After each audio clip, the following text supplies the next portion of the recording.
Hello hi. ఏంటా ఇడ్లీ చూపించేస్తున్నాను అనుకుంటున్నారా? అంతేనండి. జనరల్గా ఎప్పుడు అందరూ ఇడ్లీ తింటూనే ఉంటారు, మేము తింటాము. అయితే ఇందులో స్పెషాలిటీ ఏముంది, తెగ వీడియో చేసి చూపించేస్తున్నాను అనుకుంటున్నారా? అలా కాదు. ఒకసారి నేను చేసిన విధంగా చట్నీ ఇలా చేసుకొని చూడండి.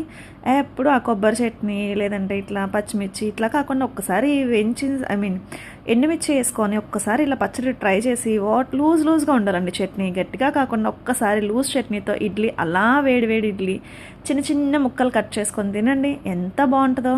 ఎలా అనుకుంటున్నారో చూపించేస్తాను, చూసేసేయండి. ఇట్లా ఫస్ట్ ఇడ్లీ పిండి మొత్తాన్ని మనం ఇడ్లీ పాత్రలో ఫిల్ చేసేసుకుంటామా.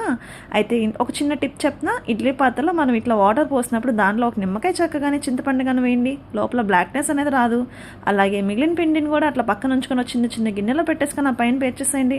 ఆడవాళ్ళు అంటేనే అన్నీ మనం మేనేజ్ చేసేస్తాం కదా, అలాగే పైన పెట్టేసేయండి. ఇంకో 2 ఎక్స్ట్రా ఇడ్లీ వచ్చేస్తాయి. పిండి వేస్ట్ అవ్వదు. ఇలా వేసి ఇంకొంచెం నీళ్ళు పోసుకోండి. అలా జారే చట్నీలో ఇలా వేడి వేడి ఇడ్లీ మనం నంచుకుంటూ తింటూ ఉంటుంది. సూపర్ ఉంటుంది అసలు. మీకు తెలుసా ఎంత బాగుంటుందంటే, ఇడ్లీ తక్కువ ఉండాలి, చట్నీ ఎక్కువ ఉండాలి. అలా లూజ్ చట్నీతో ఒక్కసారి మీరు ట్రై చేయండి, ఎంత బాగుంటుందో. మీలో ఎంతమంది ఇడ్లీ ఫ్యాన్స్ ఉన్నారు? మేమైతే అసలు మా ఫ్యామిలీ మొత్తం ఇడ్లీకి ఫిదా అయిపోతామండి. అండ్ ఇలా వేడి వేడి ఇడ్లీ ఉంటాయి. ఎంత బాగుంటుంది ఈ టేస్ట్ అనేది. మా పిల్లలు కూడా కంపల్సరీ నైట్స్ మేము ఇది ఎక్కువగా తీసుకుంటాము. Easily digestible. అండ్ మార్నింగ్స్ కూడా తీసుకుంటాము. నైట్ ఎక్కువగా ఇలా ప్రిఫర్ చేస్తారండి. పచ్చిమిర్చి తీసుకుంటే ఎలాగో హెల్త్ ప్రాబ్లం కదా. అలాగే ఎండుమిర్చితో ఒకసారి మీరు ట్రై చేసేసేయండి.